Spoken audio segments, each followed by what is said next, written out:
में आया। कई बार जो चीज हमें गलत दिखती है उसके पीछे भी कोई कारण होता है। हमें लगता है कि ऐसा क्यों होता है हमारे साथ ही ऐसा क्यों होता है? इतना अच्छा चलने के बाद भी हमें ही दुख क्यों मिलता है?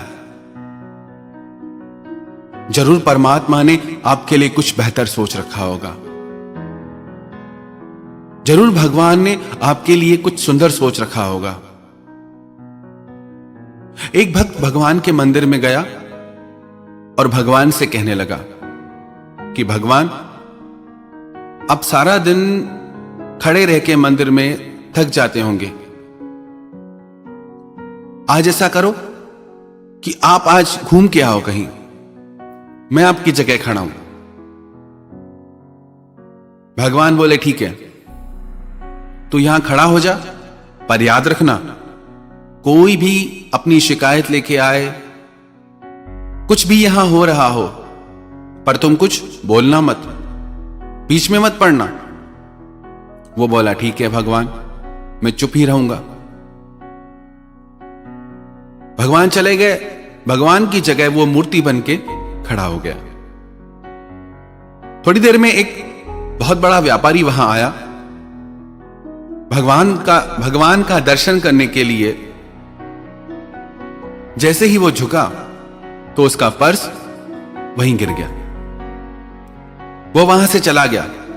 इसने सोचा कि उस व्यापारी को आवाज लगा के मैं बुलाऊं, पर भगवान की बात याद थी उसे कि कुछ बोलना नहीं है। थोड़ी देर बाद एक बहुत गरीब व्यक्ति, दरिद्र व्यक्ति वहां आया। उसने वहां वो पर्स पड़ा देखा और उस पर्स को उठा लिया। वो पर्स लेके चला गया। कुछ देर बाद वहां एक नाविक आया और प्रार्थना करने लगा कि आज मैं यात्रा के लिए बाहर जा रहा हूं, मुझे आशीर्वाद दीजिए कि सफल होकर लौटूं। इतने में जो व्यापारी पहले आया था, जिसका पर्स गिर गया था मंदिर में, उसने आके कहा कि मेरे बाद यही नाविक इस मंदिर में आया है, इसी ने पर्स चुराया है। पुलिस जैसे ही उस नाविक को पकड़ने लगी तो अब इस भक्त का धीरज टूट गया। उसने सारी बात बता दी। इसने वो बटुआ नहीं चुराया, वो बटुआ एक गरीब आदमी ने चुराया है। पुलिस उस आदमी को पकड़ के ले गई। नाविक छूट गया। शाम को जब भगवान लौटे तो उसने भगवान से कहा कि आज मैंने सारे काम ठीक कर दिए, आप तो कुछ करते नहीं। तो भगवान ने पूछा क्या हुआ?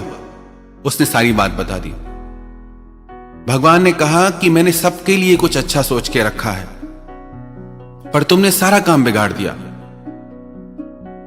जो व्यापारी, जो सेठ सबसे पहले आया था, वो गलत काम ही करता है, गलत धंधे ही करता है। उसका वो बटुआ खो भी जाता तो उससे फर्क नहीं पड़ता, पर जो गरीब आया था वो खाने के लिए भी मोहताज था। उसका वो बटुआ उससे मिल जाता तो व्यापारी को पुण्य मिलता और गरीब को भोजन मिलता। और जो नाविक यात्रा के लिए जा रहा था, उस नदी में तूफान आना था जिसमें उसकी मृत्यु हो जाती और उसकी बीवी विधवा हो जाती, पर तूने सब कुछ बिगाड़ के रख दिया। कई बार हमें लगता है कि सब गलत हो रहा है, पर हम भविष्य नहीं देख सकते। हमारी बुद्धि बहुत छोटी है। जो वर्तमान काल में दिखता है, जो सामने दिखता है, बस वही सच लगता है। उसके आगे कुछ सोच ही नहीं पाते, उसी में ही उलझ के रह जाते हैं कि ऐसा क्यों हुआ। हम कभी ये सोच ही नहीं पाते कि इसमें भी कुछ अच्छा हो सकता है। एक बार एक पति पत्नी नाव में घूम रहे थे। नदी का पानी बढ़ने लगा। ऐसा लग रहा था कि नाव डूब जाएगी। पत्नी डरने लगी। उसने अपने पति से कहा कि नाव कभी भी डूब जाएगी, आप कुछ उपाय करो नाव को बचाने का। उसके पति को जैसे कोई चिंता ही नहीं थी। कोई फर्क ही नहीं पड़ रहा था। तो उसकी पत्नी ने बोला कि कुछ करो, नाव डूब जाएगी, पानी बढ़ रहा है। उसके पति ने एक तलवार उठाई और अपनी पत्नी के गर्दन पर रख दी। उसकी पत्नी बोली कि यहां नाव डूबने को है और तुमको मजाक लगी है। तो उसके पति ने पूछा, तुझे डर नहीं लगता कि मैंने तेरी गर्दन पे तलवार रख दी है?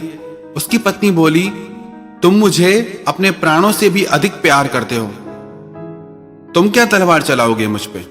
तो उसका पति बोला कि जैसे तुझे मुझ पे विश्वास है कि मैं तुझे दुख दे ही नहीं सकता, ऐसे ही मुझे भगवान पे विश्वास है कि भगवान मेरे साथ कभी बुरा कर ही नहीं सकते, चाहे कैसी भी परिस्थिति आ जाए, पर वो मुझे बड़े से बड़े दुख से बाहर निकाल देंगे।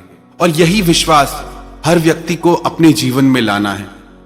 परिस्थिति चाहे कैसी भी आ जाए, पर उस परिस्थिति से बाहर हमको भगवान ले आएंगे। बात यह नहीं कि आपके जीवन में सुख है या दुख है, बात यह है कि आपके दिल में चैन और सुकून है या अशांति और बेचैनी से आपका चित्त घिरा हुआ है। यदि आप धर्म के मार्ग पे हैं, यदि आप सत्य के मार्ग पे हैं, आपके मन में प्रसन्नता का, आनंद का और शांति का भाव सदैव बने रहेगा, चाहे बाहर कैसी भी परिस्थितियां आ जाएं। तो जीवन में दुख आए, घबराएं नहीं हम। बस एक बात याद रखें, भगवान हमारे लिए कुछ बेहतर सोच रहे हैं, कुछ अच्छा होने वाला है, कुछ बेहतर होने वाला है। यह विश्वास यदि हमारे मन में आ जाए कि यह दुख की घड़ी मेरे बेहतर भविष्य के लिए, मेरा सुंदर भविष्य के लिए है, कोई भी दुख बड़ा लगेगा ही नहीं और हम हर परिस्थिति में मुस्कुराना सीख लेंगे।